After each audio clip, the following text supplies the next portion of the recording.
Besar dan ajaib Kau Tuhan, sempurna segala perbuatanmu. Tiada satupun yang tak mungkin bagimu. Besar dan ajaib Kau Tuhan. Saya akan menyampaikan tema khotbah, yaitu kalahkan musuh-musuh kita. Saudara, orang Kristen punya musuh dah? Ya, kita akan lihat. Ya, kita akan lihat siapa musuh-musuh kita. Nah, ini harus kita kalah. Saudara Tuhan. Nah, setiap orang Kristen harus tahu bahwa kita ini dipanggil bukan hanya untuk dimerdekakan, bukan hanya untuk diampuni dosa-dosa kita, tetapi setiap kita dipanggil untuk menerima berkat. Yang percaya katakan amin. Ya.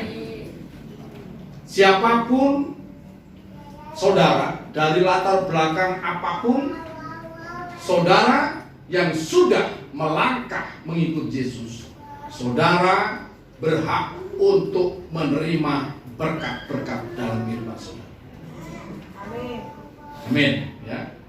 Ya, saya dengar putri saja yang paling keras. Memang begitu. Ya. Nah, di dalam Yohanes pasal 10 ayat 10 bagian B, tapi saya akan baca semuanya, yaitu satu ayat itu. Yohanes 10 ayat 10, demikian bunyi firman Tuhan. Pencuri datang hanya untuk mencuri dan membunuh dan membinasakan. Kita akan baca bersama-sama kalimat berikutnya, 2, 3. Aku datang supaya mereka mempunyai hidup dan mempunyainya dalam segala kelimpahan. Saudara, pencuri datang ya hanya untuk mencuri, bukan untuk bertamu, amin. Bukan untuk berkenalan, bukan untuk bersahabat, saudara. Tetapi tujuan utamanya, biarpun dia menjadi sahabat dan sebagainya, tujuan utamanya hanya untuk mencuri dan membunuh dan membinasakan. Tetapi aku, yaitu Yesus, datang, tujuannya jelas, supaya mereka, siapakah yang maksud mereka itu? Katakan, supaya saudara. Tunjuk kiri kanan saudara. Supaya engkau mempunyai hidup dan mempunyainya dalam segala kelimpahan. Ya. Nah, kemudian kita kembali ke abad yang ke-8 sebelum Masehi, saudara. Abad 8 sebelum Masehi. Kita melihat kitab Nabi Yesaya.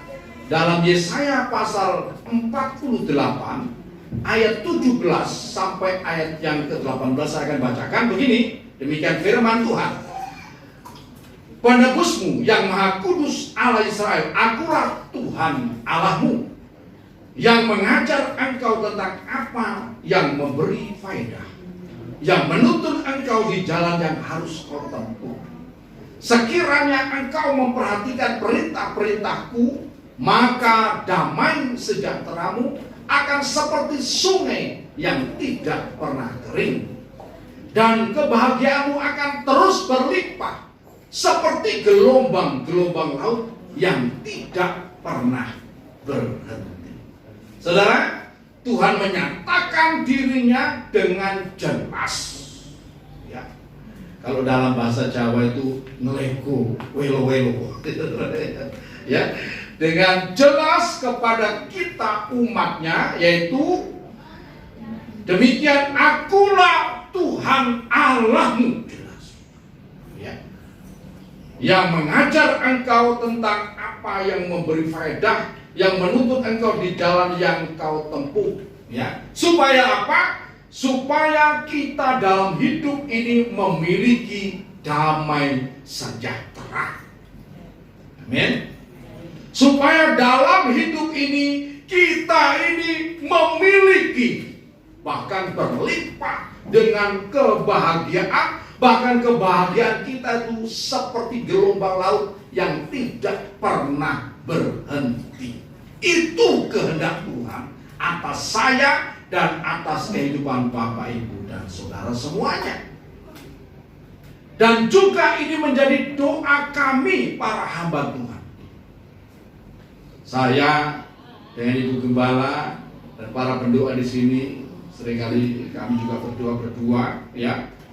Itu yang banyak kami doakan adalah mendoakan umat Tuhan, jemaat Tuhan, supaya apa? Selamat yang tentunya yang pertama. Supaya berikutnya damai sejahtera, bahagia, ya. Dan hidupnya membanggakan, memuliakan nama Tuhan. Menjadi kebanggaan keluarga, kebanggaan gereja Tuhan, menjadi berkat, diberkati dan menjadi berkat dimanapun berada. Dan memalukan, amin. Ya, memuliakan. Sebab kadang-kadang kata memuliakan dengan memalukan itu kadang-kadang sedikit sekali bedanya, ya. Nah, Tuhan minta, Tuhan mau, Tuhan merencanakan agar hidup saya dan hidup saudara ini memuliakan nama Tuhan. Yang siap memuliakan nama Tuhan, berikan tepuk tangan, saudara. Haleluya. Nah, namun dalam prakteknya tidak semua orang Kristen mengalami hal ini. Ya, tidak semua orang Kristen mengalami ini. Justru banyak orang Kristen di akhir tahun hidupnya mengalami banyak problem, banyak masalah. Saya tidak tanya kepada saudara hari ini, siapa yang hari ini mengalami problem dan masalah. Saudara, nah perhatikan baik-baik. Masalah itu datang dari dua pihak. Ya, yang pertama, Tuhan izinkan ujian dan pencobaan datang kepada kita. Kalau demikian, kita harus merespon, berbahagialah setiap orang yang mengalami ujian dan pencobaan yang Tuhan izinkan. Karena apa? Kita sedang dimurnikan. Dan setiap kita yang bertahan dalam ujian dan pencobaan akan menerima mahkota kehidupan. Sebagaimana tertulis di dalam Yakobus pasal 1 ayat 12 itu, ya, berbagai orang yang bertahan dalam ujian dan pencobaan, maka ia akan memperoleh mahkota kehidupan. Tetapi ada masalah-masalah yang datang dalam kehidupan kita, ya, justru disebabkan karena apa? Karena kita tidak mengerti apa masalah, apa penyebabnya masalah ini datang dalam kehidupan kita. Saudara, dalam Hosea pasal yang keempat ayat 6, di sana Nabi Hosea menuliskan umatku binasa karena tidak mengenal Allah, tidak mengerti juga akan apa, ya, yang terjadi dalam hidupnya. Dan hari ini kita akan belajar untuk mengerti. Saudara, ada banyak orang Kristen yang hidup dalam sakit penyakit, ya, dalam tekanan, himpitan, keuangan, bahkan dikejar-kejar debt collector, saudara, ya, dikejar-kejar, ya, banyak masalah dalam hidup. So, kasih Tuhan, nah hari ini dengar baik-baik, ya. Kenapa hal itu semuanya terjadi? Karena Pak, dia tidak tahu apa musuh dalam hidupnya. Musuh yang menyerang hidupnya. Dia tidak mengerti. Hari ini kita akan kenali musuh kita. Musuh-musuh kita. Ya, yang pertama, saya ajak Bapak dan Saudara untuk membaca kitab Keluaran pasal 17 ayat 8, ya, sampai ayat yang ke-13. Saya akan bacakan demikian bunyinya. Kemenangan orang Israel melawan orang Amalek. Lalu datanglah orang Amalek dan berperang melawan orang Israel di Rafidim. Musa berkata kepada Yosua, pilihlah orang-orang bagi kita. Lalu keluarlah berperang melawan orang Amalek. Besok aku akan berdiri di puncak bukit itu dengan memegang tongkat Allah di tanganku. Lalu Yosua melakukan seperti yang dikatakan Musa kepadanya dan berperang melawan orang Amalek. Tetapi Musa, Harun dan Hur telah naik ke puncak bukit, dan terjadilah Apabila Musa mengangkat tangannya, lebih kuatlah Israel. Tetapi apabila ia menurunkan tangannya, lebih kuatlah Amalek. Maka penatlah tangan Musa. Sebab itu mereka mengambil sebuah batu, diletakkanlah di bawahnya supaya duduk di atasnya. Harun dan Hur menopang kedua belah tangannya, seorang di sisi yang satu, seorang di sisi yang lain, sehingga tangannya tidak bergerak sampai matahari terbenam. Ayat 13 kita baca bersama-sama. 2, 3. Demikianlah Yosua mengalahkan Amalek dan rakyatnya dengan mata pedang. Perhatikan. Ya, ini peristiwa yang terjadi di zaman keluaran orang Israel waktu keluar dari Mesir menuju tanah perjanjian. Dan ini bukan perintah Tuhan untuk kita lakukan di zaman sekarang, bukan. Ini hanya berlaku pada saat itu, yaitu sekitar 3.500 tahun yang lalu. Mengapa ini terjadi? Karena ketika orang Israel keluar dari tanah Mesir menuju tanah perjanjian, orang Amalek menghadang, ya, orang Israel mau membinasakan umat Tuhan. Karena itulah maka dilakukan perlawanan. Tuhan perintahkan, melalui Musa perintahkan untuk memerangi bangsa Amalek. Saudara, nah, tapi Amalek ini memiliki pengertian untuk zaman sekarang bagi kita. Kita tidak tahu lagi bangsa Amalek di mana, saudara.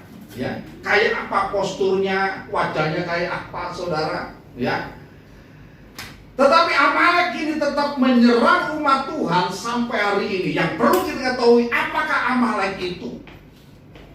Amalek itu berbicara mengenai nafsu kedagingan.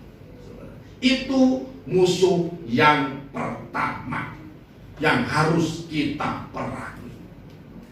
Ada begitu banyak orang yang gagal dalam hidupnya karena apa? Dia jatuh ke dalam berbagai macam dosa. Bahkan tidak sedikit hamba Tuhan jatuh karena apa? Karena Amalek ini nafsu kedagingan. Saudara, nah kita tahu, kita melihat, atau kita buka dalam surat Rasul Paulus kepada jemaat di Kolose pasal 3, maaf. Kolose pasal 3 ayat 5 sampai 10, ya. Kolose pasal 3 ayat 5 sampai 10 saya akan bacakan untuk Bapak Ibu Saudara, ya. Karena itu matikanlah dalam dirimu segala sesuatu yang duniawi, yaitu percabulan, kenajisan, hawa nafsu, nafsu jahat, dan juga keserakahan yang sama dengan penyembahan berhala. Semuanya itu mendatangkan murka Allah atas orang-orang durhaka. Dahulu kamu juga melakukan hal itu ketika kamu hidup di dalamnya. Tetapi sekarang buanglah semuanya itu, yaitu marah, geram. Kita baca bersama-sama. 2, 3. Kejahatan, fitnah, dan kata-kata kotor yang keluar dari mulutmu. Jangan lagi kamu saling mendustai, karena kamu telah menanggalkan manusia lama serta kelakuannya, dan telah mengenakan manusia baru yang terus-menerus diperbarui untuk memperoleh pengetahuan yang benar menurut gambar Khalik. Rasul Paulus menjelaskan bahwa segala perbuatan daging harus kita tanggalkan, bahkan harus kita matikan. Matikanlah dalam dirimu segala sesuatu yang duniawi, yaitu segala buah kedagingan ini yang bukan hanya menghalangi berkat Tuhan, tetapi bisa mencuri segala berkat Tuhan yang sudah kita terima, bahkan membinasakan segala berkat Tuhan yang sudah kita terima. Saudara yang saya kasih dalam Tuhan, ya, pelayanan itu baik. Amin. Sangat mulia melayani Tuhan.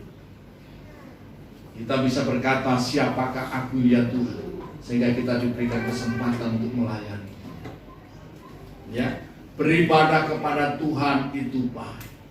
dan sebagainya dan sebagainya. Apapun yang kita kerjakan untuk Tuhan, ya, semuanya itu adalah perkara-perkara yang mulia, perkara-perkara yang korelasinya itu dengan perkara-perkara di atas, dan kita tahu berkatnya, upahnya sangat besar. Namun tidak sedikit orang yang akhirnya apa? Ya, akhirnya jadi pelayanannya tidak menjadi berkat. Karena apa? Karena kehidupannya tidak, ya, sungguh-sungguh hidup di dalam kebenaran.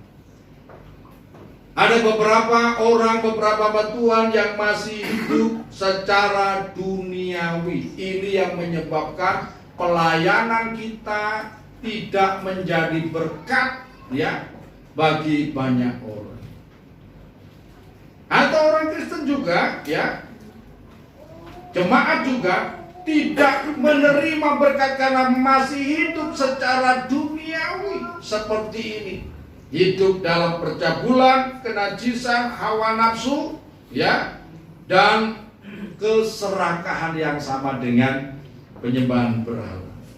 Bahkan di sini dilanjutkan, ya. Nah, ayat 8, tetapi sekarang buanglah itu, yaitu marah. Ya, marah, geram, kejahatan, fitnah, kata-kata kotor yang keluar dari mulutmu, ya. Itu harus kita buang semuanya. Itu musuh kita yang harus kita perangi. Jangan saudara berkata, oh tetanggaku itu Pak musuh bunda, ya. Oh Pak, temanku ini yang tidak tahu diri ini musuh bunda, ya. Atau siapapun, tidak. Tapi musuh kita yang pertama adalah kedagingan kita ini. Ya. Bagaimana cara mengatasi ini? Matikanlah dalam diri. Bagaimana cara matikannya, Pak? Engkau harus lahir baru dalam kita. Kita harus menyalipkan daging dengan segala keinginannya. Dimulai dari proses kelahiran baru. Seharusnya setiap orang Kristen yang sudah mengalami baptis air, menerima baptis air, sudah bisa menang mengatasi ini semua. Ya, kalau dia mau bangkit untuk melatih dirinya, amin. Iya, kalau dia mau bangkit melatih dirinya. Tapi kalau dia membiarkan dirinya dijajah, ya, dengan segala musuh ini, kemarahan, sakit hati, dendam, apalagi dendam kesumat dan sebagainya, saudara, maka saudara akan menjadi bulan-bulanan. Saudara tidak akan merasakan kebahagiaan, saudara tidak akan merasakan sukacita dalam hidup ini, saudara tidak akan bisa menikmati hadirat Tuhan. Kenapa? Saudara sementara datang memuji Tuhan, tapi ingat dengan saudara, dengan orang lain yang membuat saudara sakit hati, dendam, kesumat, ya. Sementara saudara mau menyembah Tuhan, cokot-cokot, ingat saudara, ya. Saudara tidak bahagia. Hari ini lepaskan pengampunan kepada orang yang menyakiti saudara. Belajar melepaskan pengampunan. Ketika saudara bisa mengampuni orang yang membuat masalah, membuat sakit hati saudara, saudaralah pemenangnya. Amin. Iya, saudaralah pemenangnya. Sebab kita diajari Tuhan bukan hanya mengasihi orang yang mengasihi kita, bahkan mengasihi orang yang memusuhi kita. Amin. Iya. Kita bahkan berdoa yang baik untuk mereka, berdoa untuk keselamatan mereka, berdoa untuk kesejahteraan mereka, orang-orang yang memusuhi. Haleluya. Nah, saya harapkan, ya, kita menang atas semuanya ini. Dan yang berikutnya, cara mengatasi ini dengan doa dan dengan penyerahan diri kepada Tuhan sepenuhnya. Dan ditopang dengan hamba Tuhan, gembala yang selalu berdoa.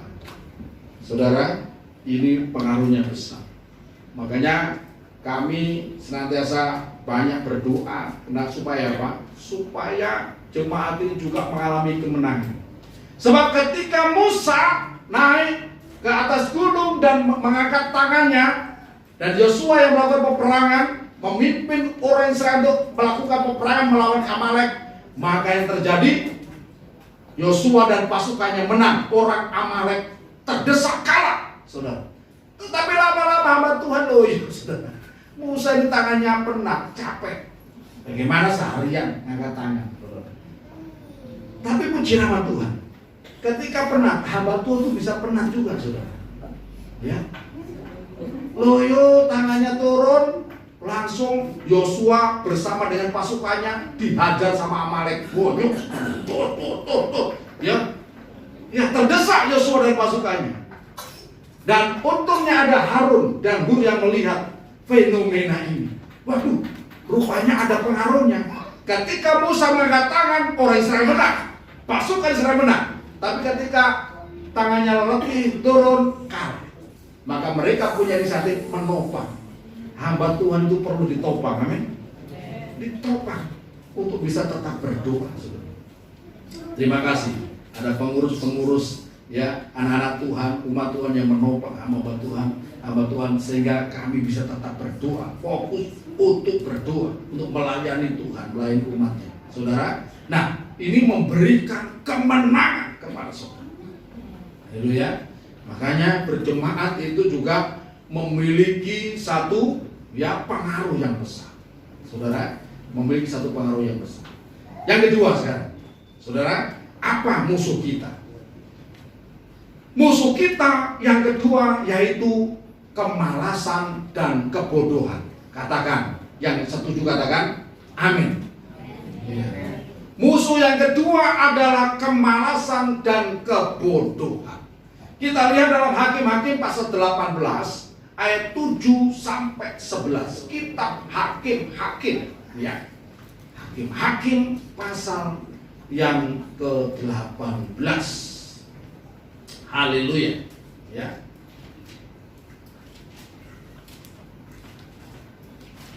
Wah, rupanya saya kalah cepat bukanya dengan jemaat ini, ya. Hakim-Hakim 18 ayat 7 sampai 11. Sebagian puji firman Tuhan saya akan bacakan, saudara. Sesudah itu pergilah kelima orang itu, lalu sampailah mereka ke Lais. Dilihat mereka lah bahwa rakyat yang diam di sana hidup dengan tenteram menurut adat orang Sidon, aman dan tenteram. Orang-orang itu tidak kekurangan apapun yang ada di muka bumi, malah kaya harta. Mereka tinggal jauh dari orang Sidon dan tidak bergaul dengan siapapun juga. Setelah mereka kembali kepada saudara-saudara sesukunya di Zora dan Esitaol, berkatalah saudara-saudara sesukunya kepada mereka, apakah yang kamu dapati di sana? Jawab mereka, bersiaplah, marilah kita maju menyerang mereka, sebab kami telah melihat negeri itu dan memang sangat baik. Masakan kamu tinggal diam? Kita baca bersama-sama selanjutnya, 2, 3. Janganlah bermalas-malas untuk pergi memasuki dan menduduki negeri itu. Sampai situ. Saudara kasih dalam Tuhan, perhatikan. Ketika zaman Joshua, suku-suku Israel sebagian sudah mereka merebut tanah perjanjian seperti yang dijanjikan oleh Tuhan, ya, bahwa tanah Kanaan itu adalah tanah perjanjian. Tanah yang dijanjikan oleh Tuhan kepada Abraham dan keturunannya, yaitu Ishak, Yakub dan anak-anak Yakub, yaitu Yakub itu Israel. Itulah tanah Israel, bukan tanah Palestina. Sejak 3.500 tahun yang lalu, tanah itu adalah tanah Israel. Dan saya minta jemaat Tuhan ini berhenti menyebut tanah itu tanah Palestina, bukan. Ya, Yerusalem, Bethlehem, ya, tanah Negeb, semua itu, ya, sampai ke Gunung Hermon, semua itu adalah tanah Israel, tanah perjanjian. Memang sejak Israel diangkut dalam pembuangan yang kedua kali tahun 70 di bawah pimpinan Jenderal Titus, saudara, Jenderal Titus, maka tanah itu terbengkelai. Kemudian, sedikit sejarah ya, saudara. Kemudian setelah ditaklukkan oleh pasukan jihad tahun 700, maka sejak itu dikuasai oleh mereka.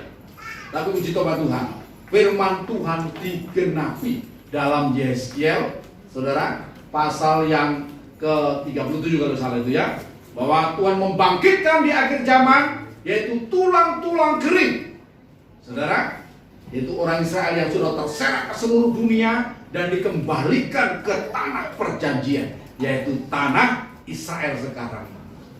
Nah, di zaman Yosua ada satu suku yang belum mendapatkan tanah perjanjian, yaitu suku Dan. Ya, mereka bercampur dengan suku-suku yang lain. Mereka merasa nyaman dan mereka melihat satu fenomena yang luar biasa, yaitu penduduk kota Lais itu mereka hidup makmur sentosa. Saudara, itu negeri yang harus, saudara, yang harus menjadi milik suku Dan. Kemudian datanglah perintah, jangan kamu malas-malas untuk menduduki negeri itu, sebab sesungguhnya tanah itu sudah diberikan oleh Tuhan. Saudara, siapa yang percaya bahwa saudara dalam Tuhan Yesus ini sudah ditentukan untuk menjadi pemenang, bahkan lebih dari pemenang, lambaikan tangan. Ya. Dan saya minta saudara, ya, saudara ini menunjuk lagi kiri kanan saudara. Anda ini ditentukan untuk menjadi pemenang, bahkan lebih dari pemenang. Nah, ini harus dimengerti, saudara. Saudara dalam Tuhan Yesus ditentukan menjadi pemenang, bahkan lebih daripada pemenang. Ya, masa depan itu sudah diberikan oleh Tuhan kepada saya dan saudara. Ya, masa depan yang penuh dengan pengharapan itu sudah disediakan oleh Tuhan. Namun mengapa banyak orang Kristen yang tidak mengalami itu? Bahkan perjalanan hidupnya semakin tahun semakin menurun. Bukan naik, tapi turun, saudara. Kenapa? Karena ada musuh yang tidak disadari, yaitu apa? Kemalasan dan kebodohan. Malas dan bodoh itu adalah saudara kembar. Amin. Orang malas biasanya kelihatan bodoh, dan orang bodoh biasanya malas. Amin. Katakan balik kiri kanan saudara. Orang malas itu biasanya bodoh, dan orang bodoh itu malas. Aduh ya saudara. Ya, saudara, orang yang bodoh saudara akan menghasilkan kualitas yang rendah. Itu menunjukkan kualitasnya yang rendah. Padahal kualitas saya di dalam Tuhan Yesus, kualitas saya dan saudara dalam Tuhan Yesus, label saya di dalam Tuhan Yesus, label saya dan saudara dalam Tuhan Yesus Kristus, saya dan saudara adalah anak-anak Allah yang Maha Tinggi. Ya, itu label saya dan saudara dalam Tuhan Yesus. Kalau dilihat dari strata gitu ya, saudara ini tertinggi kedudukannya di antara umat manusia. Karena apa? Saudara ini anak-anak Allah yang mati. Kalau di Bali ini ada 4 warna, gitu. Saudara di atas 4 warna ini seharusnya. Iya. Karena memang saudara ada anak-anak Allah yang mati. Ya. Nah, supaya saudara menerima segala janji Tuhan itu, kita harus mengalahkan musuh kita, yaitu kemalasan dan kebodohan. Kita lihat berkat orang yang rajin, ya. Amsal 10 ayat yang keempat. Amsal 10 ayat yang keempat. Dulu saya akan bacakan demikian. Tangan yang lambat membuat miskin, tetapi tangan orang rajin menjadikan kaya. Siapa yang punya tangan? Semua punya tangan ya. Itu modal yang luar biasa. Ya, untuk saudara bisa kaya. Ya, haleluya ya. Asal jangan tangan saudara lamban. Tangan lamban itu keple, saudara. Saudara ya, tangan yang lamban membuat miskin, tetapi tangan yang rajin menjadikan kaya. Saat ini Bu Gembala punya tambahan kegiatan, ya, dia raja, ya, ya. Oh, ini marah, saudara, marah. Saudara, tadi pagi saya sudah, ya, ya, tadi pagi saya udah, ayo, mau pilih ini atau pilih ini, ya. Nah, mudah-mudahan pilih yang baik. Saya tidak jadi ngomong, saudara. Haleluya. Sekasihan Tuhan, orang yang rajin, tangan yang rajin menjadikan kaya. Rajin bikin kue dalam situasi rajin bekerja, diberkati. Amin. Kemudian Amsal pasal 12 ayat 24. Haleluya.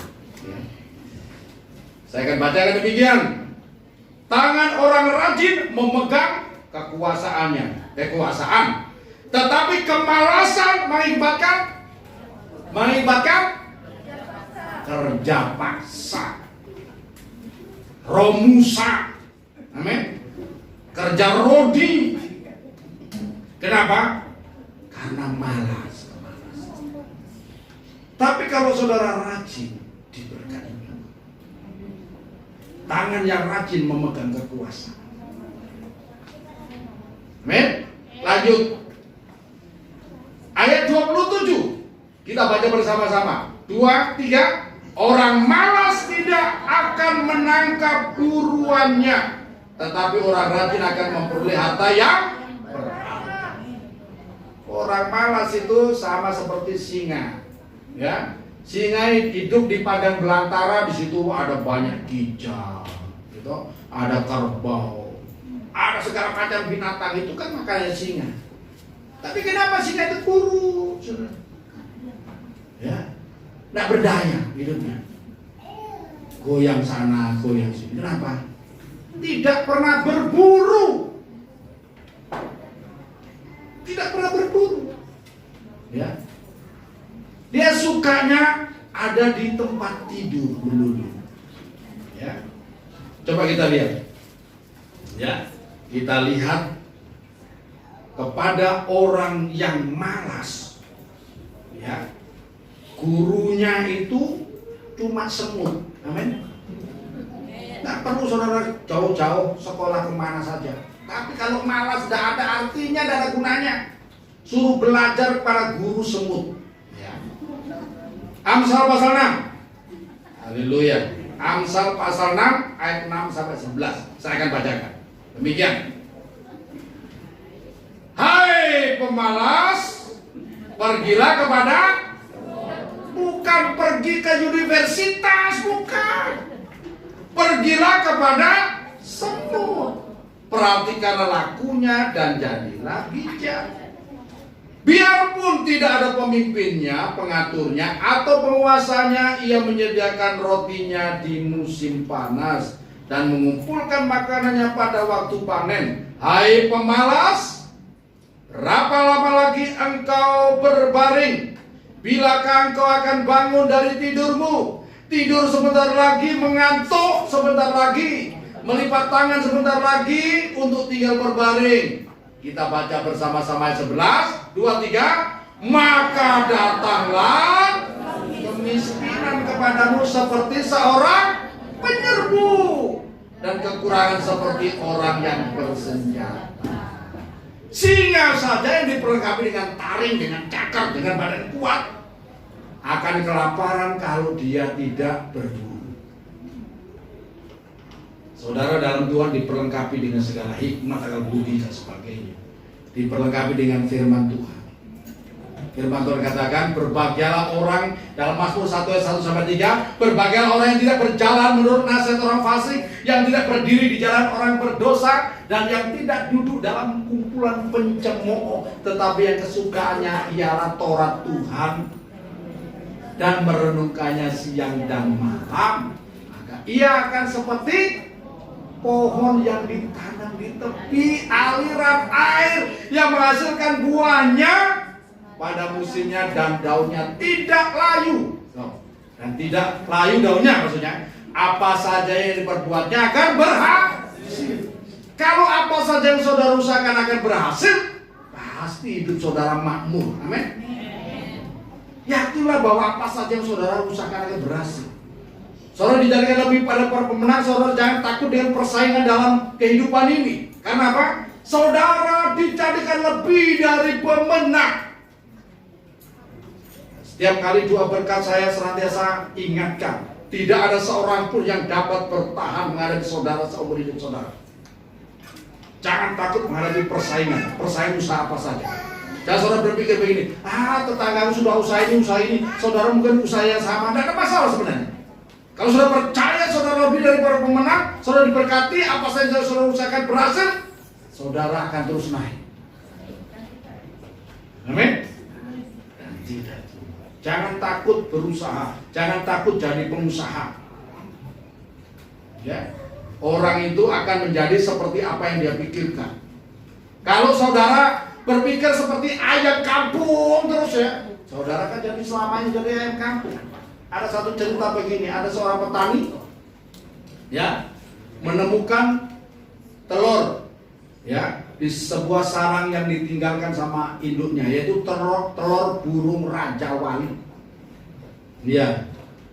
Kemudian dibawa pulang, dieramkanlah bersama dengan ayam.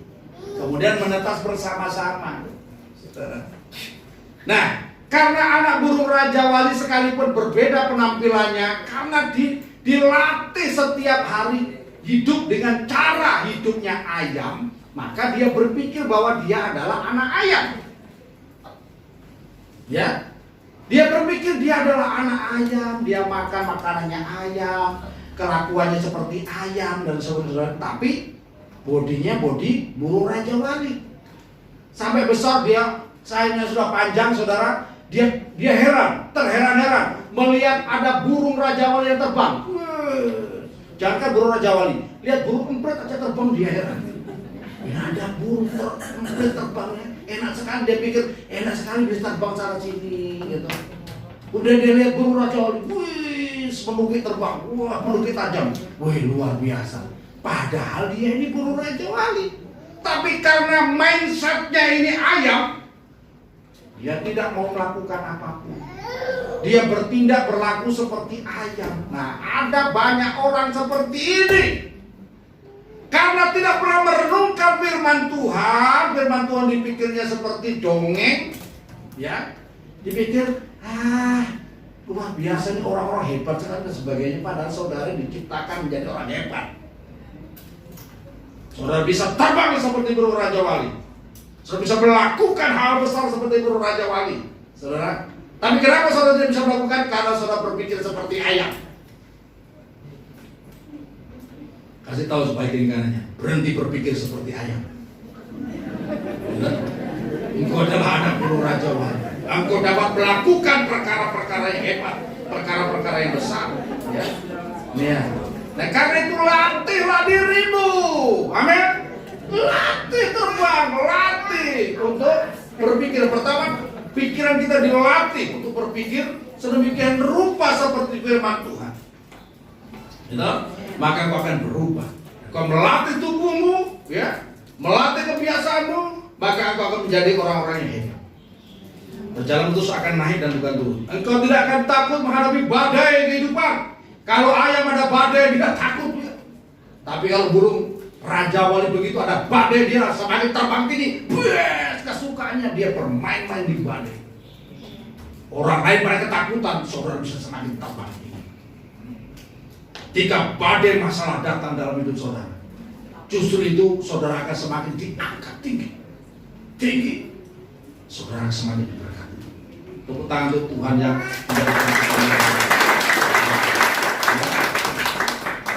nah, saudara Tuhan. Kemudian yang ketiga, haleluya. Yang ketiga, musuh kita yang ketiga yaitu ketidakpercayaan. Ini tidak kalah hebat.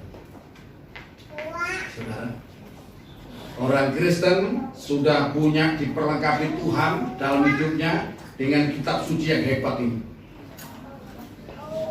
Dalam kitab Mazmur 119 ayat 98 sampai ayat yang berikutnya, saudara, orang yang suka merenungkan firman Tuhan akan lebih hebat daripada orang-orang yang lain.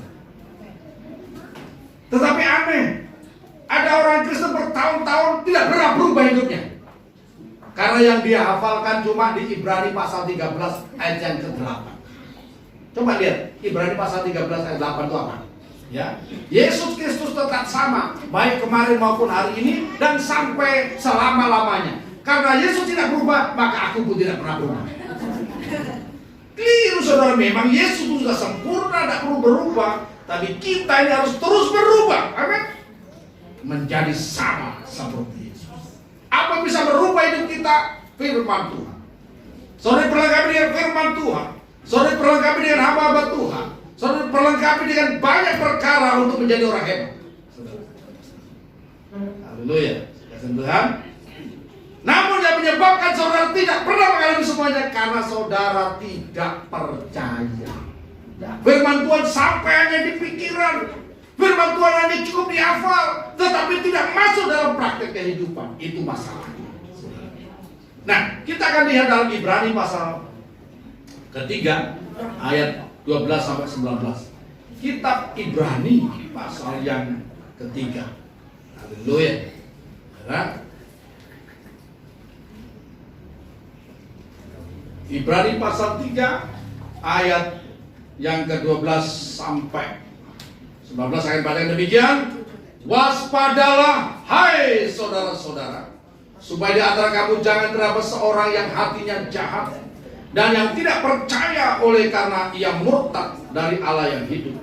Tetapi nasihat seorang akan nyalain setiap hari selama masih dapat dikatakan hari ini, supaya jangan ada di antara kamu yang menjadi tegar hatinya karena tipu daya dosa. Karena kita telah beroleh bagian dalam Kristus, asal saja kita teguh berpegang sampai kepada akhirnya, pada keyakinan iman kita yang semula. Tetapi apabila dikatakan pada hari ini, jikalau kamu mendengar suaranya, janganlah keraskan hatimu seperti dalam kegeraman. Siapakah mereka yang membangkitkan amarah Allah sekalipun mereka mendengar suaranya?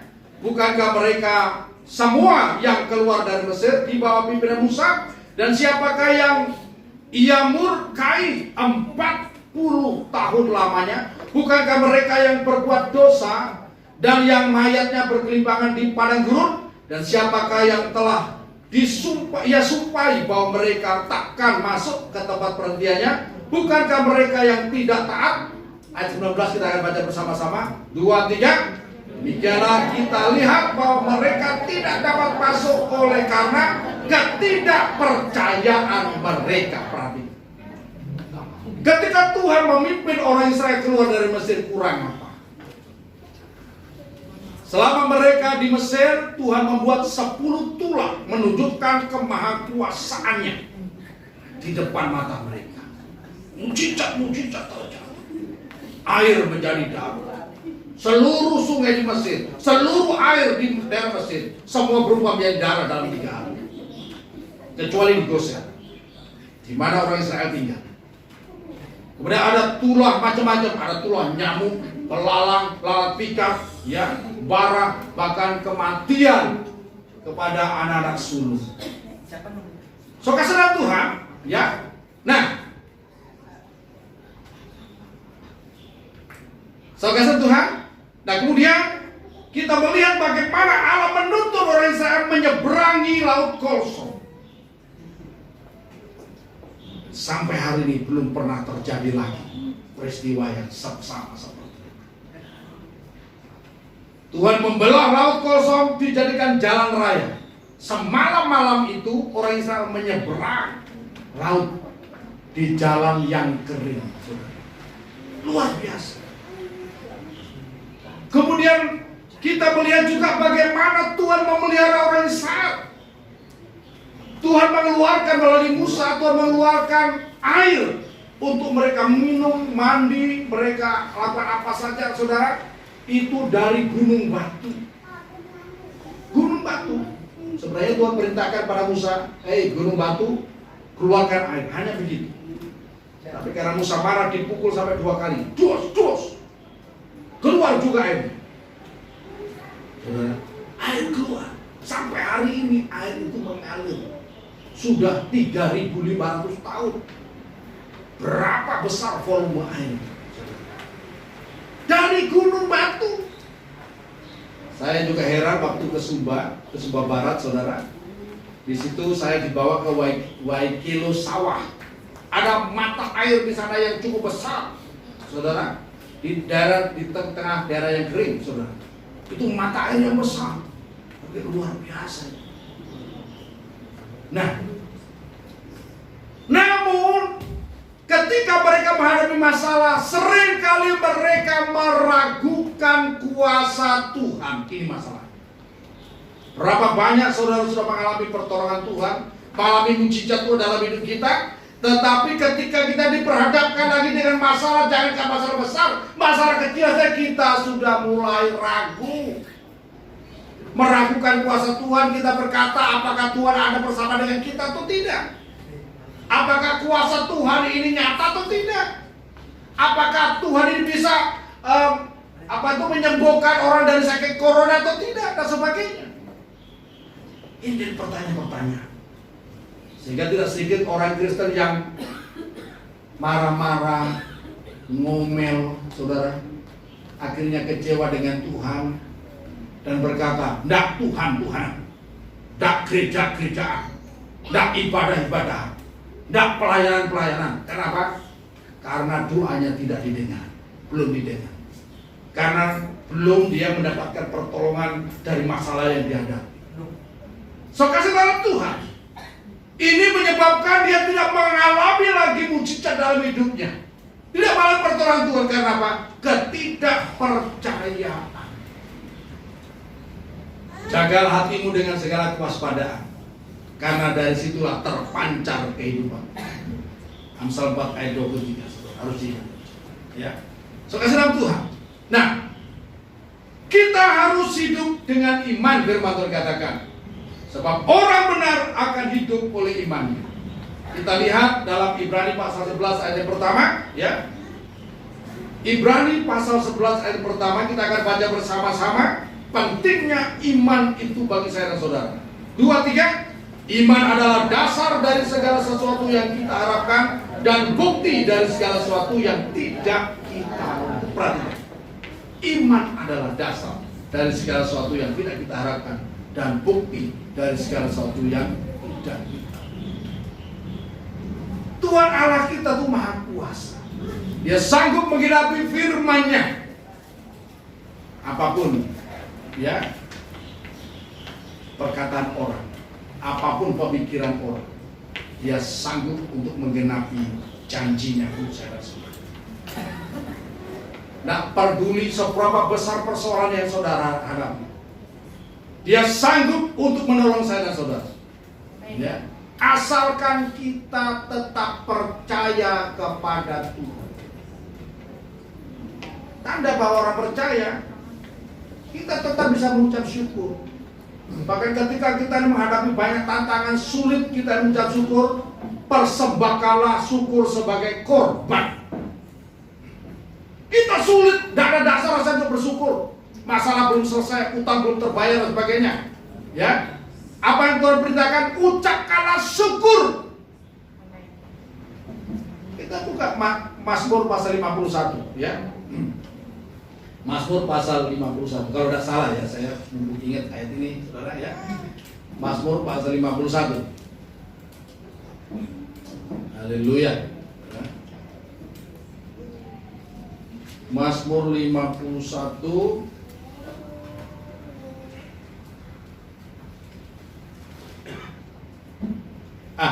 Mazmur pasal 50 ayat 23 saya akan bacakan ya. Siapa yang mempersembahkan syukur sebagai korban, ia memuliakan aku. Siapa yang jujur jalannya, keselamatan yang dari Allah akan kuperlihatkan kepadanya. Orang yang percaya itu ditandai dengan dia selalu bersyukur pada Tuhan. Sekalipun masalah belum teratasi, belum selesai, dia tetap bisa datang beribadah kepada Tuhan, menaikkan korban syukur sebagai ungkapan syukur kita kepada Tuhan. Tuhan, terima kasih. Aku percaya Tuhan, ya, mampu untuk menolong. Aku percaya tepat waktunya Tuhan, maka persoalan itu akan selesai. Maka saudara akan mengalami mujizat. Saudara bisa membaca juga dalam Markus pasal yang kelima ayat 34, ya. Markus, ya, pasal yang kelima ayat 34 saya akan bacakan. Lalu katanya kepada perempuan itu, hai anakku, imanmu telah menyelamatkan engkau. Pergilah dengan selamat dan sembuhlah dari penyakit. Ketika ada seorang perempuan yang datang kepada Tuhan Yesus, dia yakin Tuhan sanggup untuk menolong dia, menyembuhkan dia, ya. Maka Tuhan Yesus katakan, ya, anakku, imanmu telah menyelamatkan engkau. Hari ini tidak peduli apa persoalan saudara. Persoalan ekonomi kah, persoalan keuangan kah, persoalan utang piutang kah, persoalan sakit penyakit kah, Yesus Kristus tetap sama, ya. Yesus yang bisa membangkitkan Lazarus 2000 tahun yang lalu, dia hadir di dalam kehidupan kita hari ini. Dia sanggup untuk menyelamatkan saya dan saudara. Yesus yang sanggup untuk menurunkan hujan mana, ya, selama 40 tahun memberi makan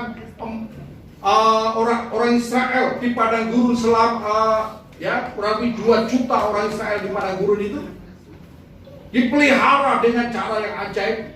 Dia adalah Allah yang sama yang menyertai saya dan menyertai saudara. Karena itu jangan takut, jangan kita gelisah. Kalau kita lawan itu ketidakpercayaan, mari kita bangun iman kita kepada Tuhan, maka kita akan melihat mujizat. Keselamatan yang daripada Tuhan akan nyata dalam hidup. Nah, 3 hal yang harus kita perhatikan.